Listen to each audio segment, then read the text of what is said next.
Today we're back in the town of Sisters, Oregon. There's so much we want to share with you about this beautiful Central Oregon town. Today, we'll visit a Swedish-inspired coffee shop, a ranch resort with breathtaking scenery, Sisters Bakery production facility, and a Mexican restaurant with its own serious, unique flavors, and the whole family's there working in it. Sisters, Oregon, what a place! Let's go!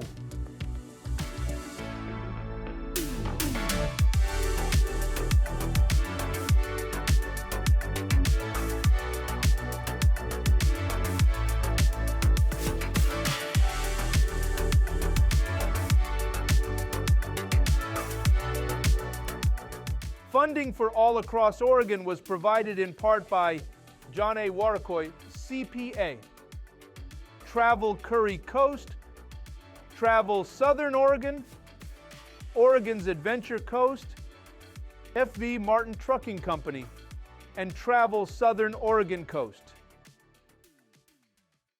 So here we are, back in this delightful, alluring, and charming town of Sisters. First stop, Fika Coffeehouse. Now, the Swedish word fika, pronounced fika, means to have coffee or a coffee break. However, fika is more than just a coffee break. It's a cultural tradition that involves taking time out of the day to socialize and relax with family, friends, and colleagues, usually with a hot drink and a snack. It's sad, but it's true. In our American culture, a coffee break usually just means grabbing a cup of coffee and bringing it back to the desk while we continue to work. In fact, often the break part is skipped. Another thing though with fika is you eat something. Things like cardamom muffins, klataka, which is Swedish sticky chocolate, saffron buns with almond filling, pear, almond, and cardamom cake.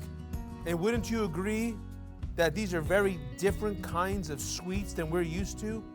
And here it is, Renee, owner of Fika Coffee, is carrying on this tradition right here in Sisters. Okay, so here we are at Fika Coffeehouse. I want you to meet Renee, the owner and operator of this cool little gem in Sisters. We got competition here. Hi, She's Vinny, a popular welcome. person. Hello, Renee. Thanks for coming in. Welcome to Fika. What a cute place. Fika. Now, there's a name that you don't hear for a coffee shop often, Fika. Right. Well, I would love to tell you more about it if you're interested. I am very interested in the name. You want some coffee too, perchance? I do want, I want coffee. You guys want coffee? Over there, Levi, yeah? You want coffee? Yes? Okay. Uh-huh. Yes? Right. Yes? Okay, let's have some here. coffee. I want a Fika special. Whatever you do. We should do the white mocha. Yes, the Cora, which Cora. is named after my great-grandma who came from Sweden in the late 1800s. And it's a white mocha with cardamom because cardamom is a big spice in Sweden, which leads me to Fika. And Fika is the Swedish daily ritual where you take a break and pause in your day, have coffee, have a pastry, and just breathe. And I just fell in love with that name because that is exactly what I wanted to create here in Sisters, was a spot for people to connect, have coffee, have a pastry, and just, Oh my goodness, I love that name. I love the thought behind it. yeah, it's good, right? From here on out, I'm taking my Fika every day. Exactly right. Right? Yes. That's how you say it? Yes, that's exactly how you say it. All right, let's Yes. get ready for Fika. Let's do a Cora. White mocha, and then what about the rest of the guys? What do they need? I think they should try what you're making me because that's your special. Okay, we'll do 3 of those. And they don't get to say anything because they get to have Fika. I know. I mean Cora. Cora for the Fika. Right. Some of these other cultures, they got it figured out. They You know, do. when there's from the siestas to their afternoon breaks, Yes. they have that. They do. You know, where my family's from in Italy, I'll tell you, for 2-3 hours a day, everything's shut down. Yeah. And they're all I know. home, they're all eating with their family, and they're all doing their things. And yeah, it's a beautiful thing. And I think there's so many beautiful cultures, and I just There love how they really do that. are. And now I learned a Swedish one. That's right. Now you have the Swedish one. And when I created or had the dream for the coffee shop, I just wanted a space for people to do just this, take a break. And that's what I love about food and coffee and all that, because I feel like it just naturally brings us together and over yummy things. And think about this. When you're having an issue with someone, and maybe someone's a little upset with you, what do you say? Hey, want to meet me for coffee in the morning? Yeah. So if I ask you if you want to meet me for coffee in the morning, should he be worried? No. I'm just saying. No.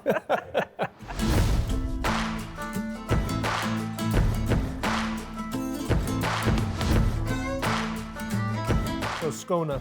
Skona. Mm-hmm. But that's the region. Yeah, that's the region. Yep. Yep. And so your family is from there. Yes. In the 1800s. Yes. So did anybody come over after that? Not that I'm aware of. So they actually came over, they settled, and there's your roots from the 1800s. Yeah, yeah. So right now we're going back to we're going back to horses and buggies. Yes. Because That's how they had long back ago. then, I know. And they came to Minnesota, and then they moved to Yakima, and that's where my very Swedish grandmother met my very German grandfather. I love those stories. My family came from Naples, Italy. Okay, wow. But they lived on the island of Ischia their whole life. But I still have family in Naples, Rome, Milan, all those places. Yeah. But their story is the same too. But your family then would have had to come over on the boat. Yeah. But this coffee is fantastic. Do you like it, Vinny? I love it. Is this oat I'm milk? so glad. Oh, I coconut hope milk? so. Well, that's what you need. So hopefully that's what they did. It's fine. I don't Okay, even know good. what this flavor is in here. I've never. Have you ever had cardamom before? I have, but not in coffee. Okay, I know So it this goes is really well. Okay, we got a new phase going. Cardamom and coffee. Yes. Did you guys try this? That place was so cool, and the cardamom coffee was so good, and Renee was such a doll.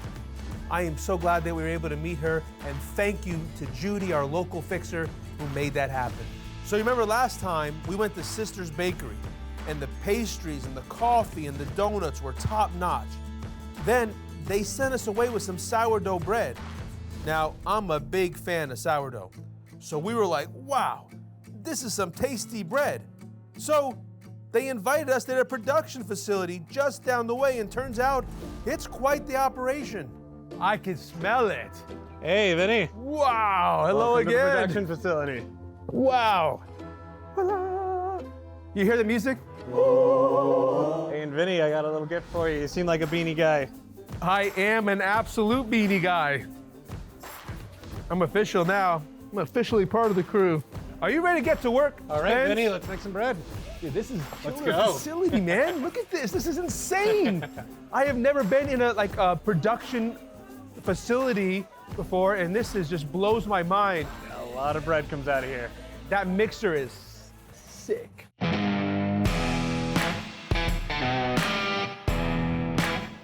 Yes, look at Hey, this. Taylor here is going to show you how to shape some bread. All right. Bread good. manager. So this is the sourdough. This is the sourdough. We've already got it divided. Nice. Shaped it into rounds. And then we let it rest and we come back through and we'll work How long has it been resting? just the length of time that it took to divide in rounds. So we start Beautiful. in order and then we go back to the beginning, Beautiful. start from here. So first thing we're gonna do is flatten this out. Okay. I'm gonna watch you how you like to do it once, and I'll And do then it. we're gonna make this into a triangle. So basically fold one side up, one side up, and then top side down. Get kind of a triangle shape, pizza wedge. Uh-huh. And then we'll roll this. So we're capturing all that air in there now. Yep, all that air is captured. And then when we get Okay. to about here, we're gonna pinch the seam together. Make sure the ends are pinched. Should have a nice tight loaf. Okay, so we're gonna get that going there. Trying to get that flat out. Boy, you can feel that just beautiful density. It's like, And so so how many of you these? really don't want too much flour on Oh, that. okay. That's right, we want it to stick together. Yeah, you want it to stick together. So I work from the sticky side up. That is a habit of mine because I always use a lot of flour. Sure. Because I flip it around and I make the pizza. Pizza. So that's a bad habit when we're making sourdough. You want to incorporate as little extra flour as you can. Did you hear that? Least flour as you can when you're doing sourdough. Okay, so now So now we got I love that. I round. learned something new. Okay, so I'm gonna follow you. Ready? I'm gonna go like this. And then you're gonna roll away from you, just like a burrito, and see how there's not tears. But you are really. pulling though. See, you're pulling, right? Yeah, you're pulling a little bit like this. You want it just tight enough to where it's not tearing, but it's still together firm. Trying to make it a little bit bigger. This is the trickiest dough we have to work with because it's a high hydration. What is the percentage of the hydration on this? We're about 75%. Oh, wow. It is up there. Yeah. Okay. Yeah, so see, this one here could be fixed a little bit more. Yep. So, but now I could use some flour. Yeah. There. Do you think I could sell this? It'll rise and it'll look beautiful once it's out of the pan. Nice. Do these get scored at all? They do. They do? Yep. Okay. So we rise these at room temperature till they're at the top of the lip of the pan. Then we put them in the walk-in overnight. Very nice. They rise the rest of the way at cool temperatures so that they can develop more flavor, a little more sourness. Overnight? Yep. Tomorrow in the morning, or she's working on some now from yesterday, but she'll be scoring those, getting them in the oven, baking them off. Yeah. Yeah, buddy. Just a small mixer there. Yep. We can do about 260 pounds of dough at one time in that. Whoop, 260 in one time? Yep. Next time oh, you see that? This is how you train your reflexes. If you can catch it before it comes out. This is risen overnight and scored, and it'll be going in the oven next. This is a lot of bread. It's a pretty good amount of bread. Our biggest production day is today going in tomorrow, and that's for Friday's delivery. We do about 500 to 600 loaves right now per day. So Per day? Yep. We make about 1,000 400 loaves. per day on normal days, and then for Friday we almost hit 600 right now. So these ladies do our slicing, packaging, and then they load them up every morning and run to Bend and Redmond. Wow. Yep. Wow. So how old is this starter? Do you know? I'm not sure what year they started the starter. You know, it gets replenished daily with fresh flour and water, so. Yeah, but we don't know how old it is. But I'm not sure. Who started it? Macon, did you start the starter, or was that here before you? When I started in 2019, I kind of revitalized the starter. It was not where it needed to be, but so I'd say at least 2019, it's been going strong. Going strong since 2019. Yeah. We feed it twice a day to keep it really active and vigorous. You feed it twice a day? Yeah. What temperature do you like to leave it at? Oh gosh, I mean 72 Yep. is pretty ideal. 75. In here it gets a little cooler. The summer we put it in the cooler spot, right? Yep. Yep. We try to keep it cool so it's ready to go at the right time of day. Oh, take a whiff of that, baby. Love starter. It is so fun. It's a whole different element in bacon. It's life, you know? It is. It's absolutely live, man. Beautiful, guys. Thank you for sharing that, man. All right, Vinny, you're gonna try a slice of our famous sourdough here. And this is like as fresh as it gets right here. Right out of the oven. Have you cut bread before? You're pretty good. You're pretty good, Spence. Here you go, sir. What about you? Get one for myself. This is my favorite. Oh my goodness. Look at this. Oh man, right out of the oven. Good job, Spence. Thank you, Vinny. Then they sent us home with more sourdough. I ate sourdough for days. So now we're heading over to what's called the Black Butte Ranch. This is like an oasis inside an oasis, if that makes sense. You're already in these beautiful mountainous surroundings, and then you enter the ranch. The water, the snow-capped mountains, the contrast of Black Butte and the lush green trees, the horses running through the field, which makes you feel like you're in an old western or out on the range in Wyoming. The facilities are right there with it. Gorgeous, attractive, alluring. It is one of the most beautiful places we visited. Okay, so a crazy thing happened. After 4 seasons and almost 120 shoots, we got stuck out in the rain with no protection on us.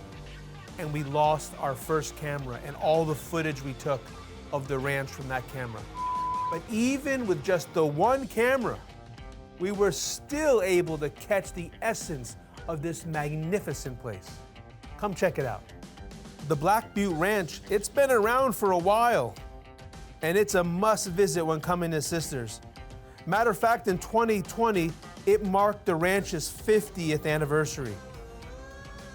This ranch boasts it all, from horseback riding, to golfing, to swimming, to cross-country cycling, 5-star cuisine, breathtaking scenery.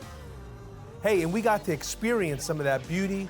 We got to experience the food. We got to experience the hospitality. And we even golfed in a winter snowstorm. Check it out. All right, so as soon as we got there, we met up with the local golf pro, and she took us right out on the course. And here it is. Here's that freezing winter storm we talked about. It came up so fast, we were soaked, we were freezing, so we needed to do a little exercise to warm up. And our host, Kim, quickly corrected my golf swing.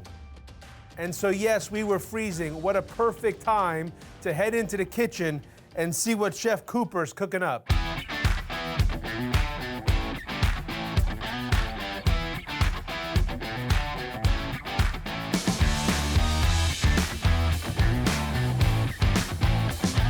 Those guys were so cool, and what a great kitchen. And did you see the dishes? Did you see the food that they were putting out there? Yeah, so this is our arugula and radicchio salad with a green goddess dressing and then candied hazelnuts on top. This is the pork belly dish you had in the kitchen earlier, just sweet potatoes, chanterelle mushrooms, a little bit of apple cider vinegar, and then the pork belly on top of a celery root and fennel puree. And then this is a russet potato pork chowder and then a pork belly grilled cheese sandwich.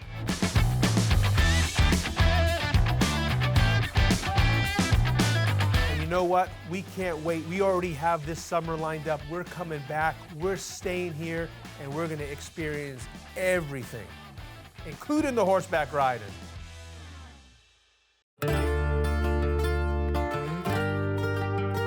Speaking of delicious foods, we're now heading to a local hot spot that serves up some serious Mexican cuisine and margaritas. This is the owner and operator, Javier Luna, and his family at Rancho Viejo Mexican Restaurant. Gracias, hermano. ¿Listo para comer algo rico? Always ready to eat the good food.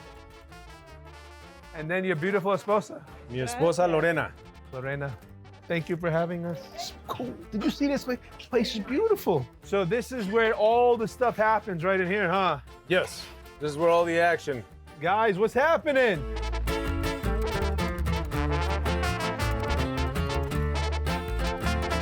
Look at his smile. Look at it. Look at him. Come on, you gotta love him. This is your cook right here, man. Oh man. So you said they're from the same. Cesar is from the same part of Mexico. What town? Jerez, Zacatecas. So we're from that part of Mexico. How we ended up in Oregon, I'm still trying to Figure it out. But Man, my you should parents write a book about that. My parents were a big part of it, moving here. They retired from California and moved into Oregon. They bought a house, and things just started flowing for me in that direction, where I just moved to Oregon. So what we like to see you now do, and I'll back up out of the way. I'd love to see what kind of meal you're gonna put together tonight, or meals, or whatever you do. Let's get ready for that then. Let's do it. I'm gonna have to grab a chef coat. Okay. Okay, do it.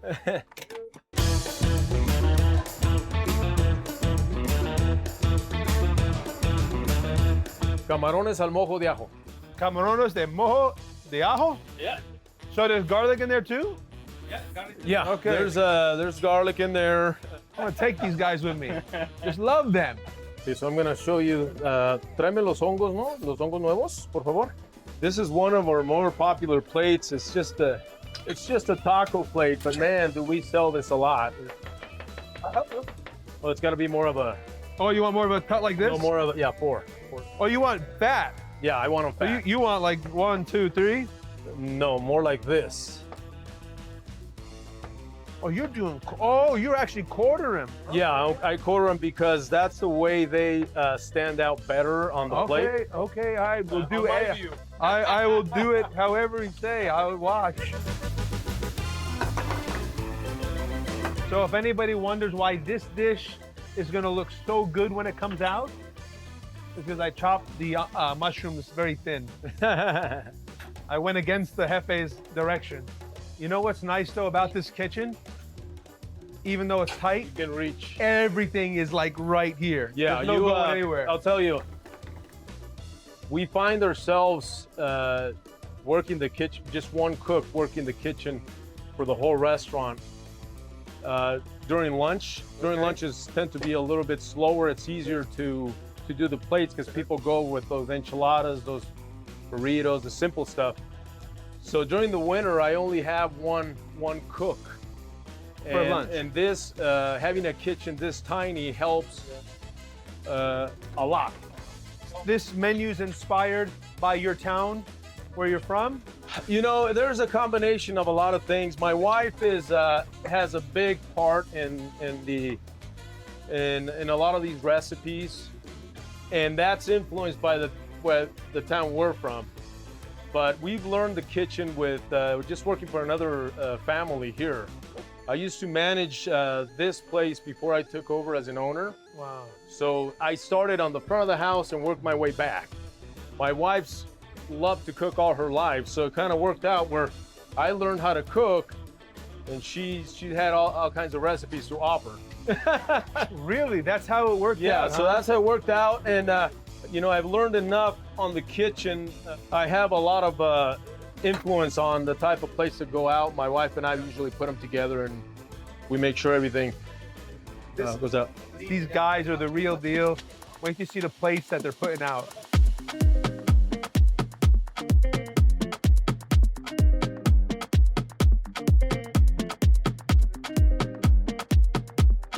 These are habanero steak tacos.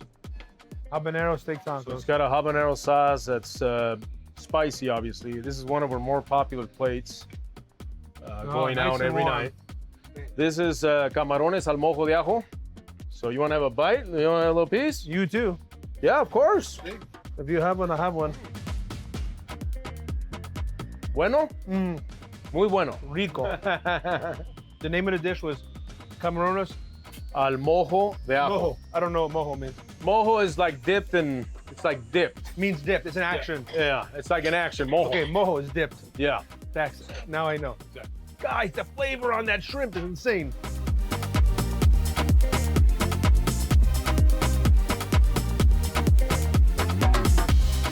This guy is like, he's ready. He's a jack of all trades, huh? Yeah, I know. He just had his chef coat on, and now it's like, whoosh. I take pride in everything I do. I see that. So I am behind every recipe in the back, and I am behind every recipe in the front. Really? I personally make every margarita that goes out. The reason why I say that is because I make a big batch, a huge batch of margarita mix, and therefore, if you like my margaritas, you'll get the same thing every time you come in.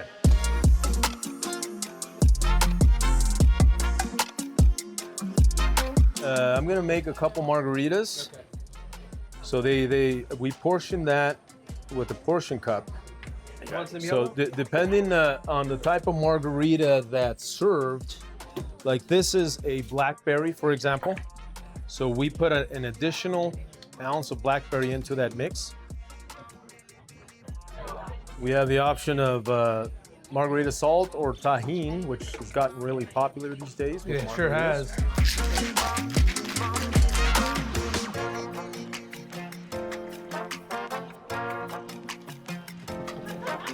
Wait, you're not getting out working with me, yeah? Okay, now you can pour it. Whew, Javi, man, it's tired. All right. ¿Quieres calar mi margarita? Okay. The secret recipe. Dude, that is a bomb margarita. That is killer. Cálatela de. Okay. It's a lot of pressure here, guys. This is a lot of pressure, okay? And this is showing a bad example for the youth, too, standing here with two of them. Here, you hold that one. Honestly, Javi, some of the best margaritas I ever had. You like it? Good for you. Nice. Good for you. Come on, come here. Everybody eat, please. Come on, eat. I worked very hard on all this food. What a beautiful family. What a hospitable family. just want to hug them all and take them home with me. They were just fantastic. Food was fantastic. You must visit Rancho Viejo in Sisters. It was a special 2 days here in Sisters. It's easy to just want to stay. The people, the scenery, the outdoors, the food, it's all right here, right in Central Oregon. I'm so happy we made it this way. And a special thanks again to our local tour guide, Judy. She made it extra special.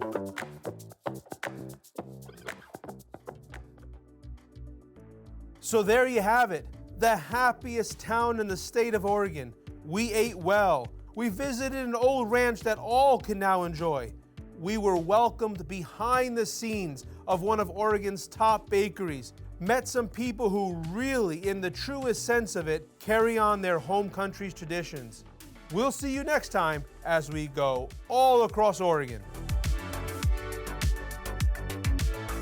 Funding for All Across Oregon was provided in part by John A. Warcoy, CPA, Travel Curry Coast, Travel Southern Oregon, Oregon's Adventure Coast, FV Martin Trucking Company, and Travel Southern Oregon Coast.